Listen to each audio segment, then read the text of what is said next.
It's time now for a look at latest in local news. In the news, the Wayne County Board of Education met this morning at 8 a.m. at the Tech Center. The purpose of the meeting was to discuss personnel, as the board has to make a decision on who will be the interim superintendent while they conduct a search for a new school superintendent. After an hour and a half behind closed doors, the board came back to regular session, and now stay tuned for the Tuesday meeting. We plan to Tuesday night. We're still having to wait on some answers, but we do have planned Tuesday night to make an announcement of what our decision is concerning filling the assistant superintendent and the direction that we will go from that point. Interim, Lord. See, that's why I'm not good at this. Interim, thank you. Interim superintendent. So that will be the game plan for Tuesday night's meeting. So am I correct in saying that, Paul? That's correct. Okay.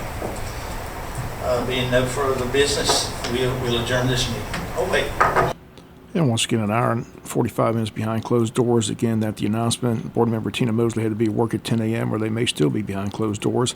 At the moment, the acting superintendent assistant superintendent under Dr. Sean Kelly, that's Jana Collins. She did conduct the meeting today, but as far as who will be named interim superintendent, again, the board says that decision will be forthcoming at the Tuesday school board meeting. A week ago today, the school board voted 5-0 to terminate the working relationship with former school superintendent Dr. Sean Kelly.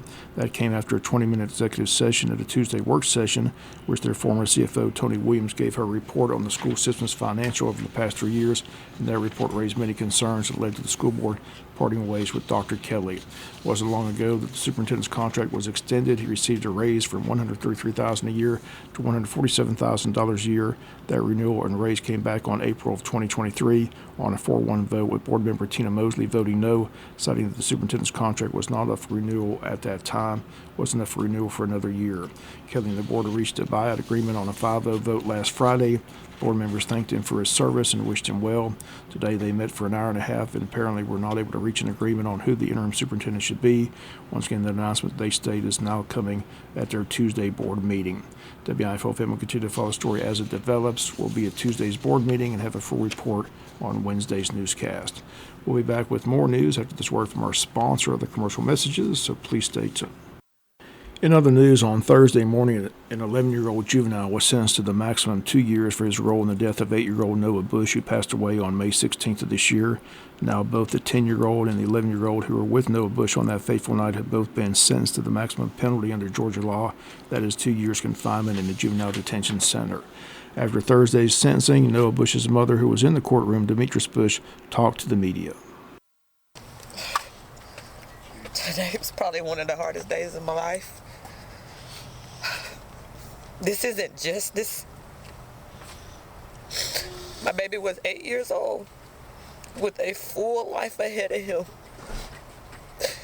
And 2 years is what the state of Georgia calls justice for an entire life that's lost. There is no peace, there is no comfort, there is no closure for me. I will live with this for the rest of my life. So, under Georgia law, as you mentioned, 2 years is the maximum. What if he was charged with murder? What would he be facing? Same consequence.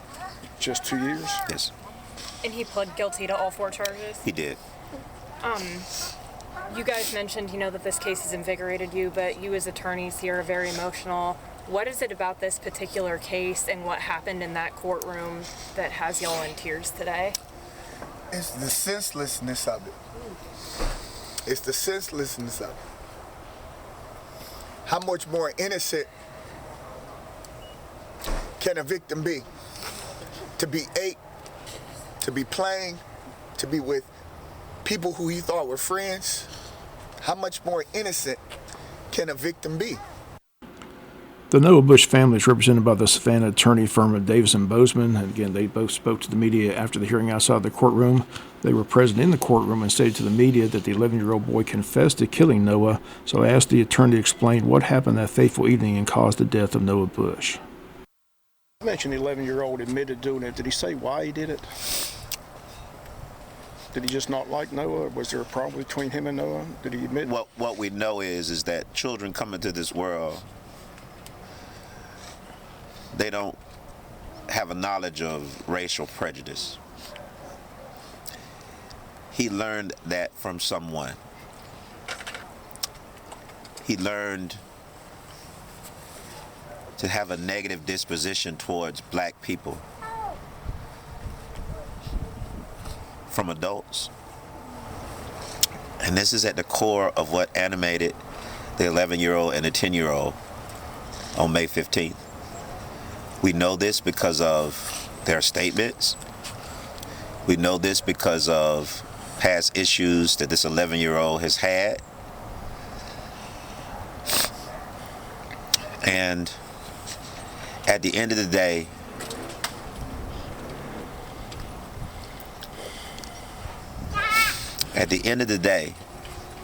the adults responsible for spewing that kind of rhetoric, lifting up those backwards beliefs that situated themselves in that 11-year-old's heart, that 10-year-old's heart, that caused them to want to do harm to an 8-year-old, the adults have to take responsibility for that. And once again, those are the comments of the attorneys representing the Noah Bush family. Once again, the 11-year-old pleads guilty Thursday morning to all 4 counts against him: involuntary manslaughter, simple battery, criminal trespassing, and concealing the death of Noah Bush. Again, sentenced to the maximum under Georgia law, which is 2 years. A group of protesters outside the courthouse yesterday. They're planning more protests by the CVS pharmacy every weekend, all the way through September. They want the parents of the 10-year-old and the 11-year-old boy charged. They want Wayne County Sheriff Chuck Mosley to make a public apology to the Bush family, and now they're talking about starting a recall petition against the sheriff. They want a memorial to Noah Bush. They want the Sheriff's Department to make a donation to the Bush family, and they want Mill Creek Circle, where Noah passed away, renamed Noah's Way. The attorneys also requested a restitution hearing yesterday for out-of-pocket expenses, and that has been scheduled for court on October 3rd. WIFO family will still continue to follow the story as it's developed, but now both the 10 and 11-year-old have been arrested, been charged and convicted, and sentenced to the maximum under Georgia law for their involvement in the death of 8-year-old Noah Bush. We'll be back with some final news notes after this word from our sponsor of the commercial messages, so please stay tuned. Final notes and news: the Wayne County Commissioners met twice Thursday afternoon, first at 4 p.m. for a work session and then at 6 p.m. for their regularly scheduled monthly meeting, which was called off at the first of the month due to the tropical storm. At the work session at 4 p.m., the board's moving forward with the county's new election board, and they passed the ordinance for that board at their 6 p.m. meeting. It's going to be a 3-member board to be selected by the commissioners and named at the county's September meeting. At the work session, it was announced that they have received 5 names for the board from the local Democratic Party, 5 names from the local Republican Party, and 5 resumes from people in the county interested in serving. Once again, 3 people will be selected. They'll be named at the county's September meeting. Also, at the work session, discussion about budget items, wish lists from several departments, as the board's looking to approve a $33 million budget with a 2.5 merit increase and a 2.5 cost of living increase for their employees. Commissioner Tim Hopkins stated that the county employees are the utmost importance to the county, and Wayne County needs to stay competitive with other counties when it comes to paying their employees. One person the board says they do not have any more money for right now is the district attorney, who owes the Glenn County Commissioners $88,000 and has until the end of the month to pay that money back. DA has been going to other counties in the circuit asking for more money. County Administrator Paul Andrade told the commissioners on Thursday that he requested a more detailed request from the DA and only received one Thursday, but Andrade says there are still some errors, and Andrade says Wayne County isn't as big as the counties of Camden and Glenn, and he says they should not be paying the same amount that they are because Wayne County doesn't receive the same resources as those 2 counties. Andrade says the salaries that the DA says he's paying his employees does not match up with what they're actually being paid. Andrade says he gave his recommendation to the board not to give the district attorney any more money at this time until Andrade receives a more detailed report from the district attorney. At the regular meeting at 6 p.m., a lot on the agenda, and we'll have more on next week's newscast, but EMS Director Patrick Parson, who was recently hired, on hand with a detailed report asking for changes to the EMS policy and procedures and requesting funds for cardiac monitors and other needed equipment such as stretchers. The department requests were all granted at Thursday's meeting. Mitch Sutton with the airport on hand requesting funds for precision approach path indicator lights. Sutton says the county is going to be reimbursed most of the money with both a federal and state grant, and that was also approved on a unanimous vote. Council voted to close and abandon L.J. Anderson Road. They approved both the school board and county's millage rates. Also, the county approved the purchase of 5 vehicles for the Wayne County Sheriff's Department. At the beginning of the meeting, they recognized their county road department with a trophy that read Best Road Department Ever, as road department during the storm dealt with 154 dirt roads, and by the Monday had all but 3 working and repaired by the road department. Final notes in the news. Chamber of Commerce has an event coming up September the 5th at Coastal Pines Technical College entitled Brew and Build, Creating Success for Your Business One Cup at a Time, tailored for small businesses. Session takes place September the 5th from 8:30 to 10 at the Coastal Pines Technical College.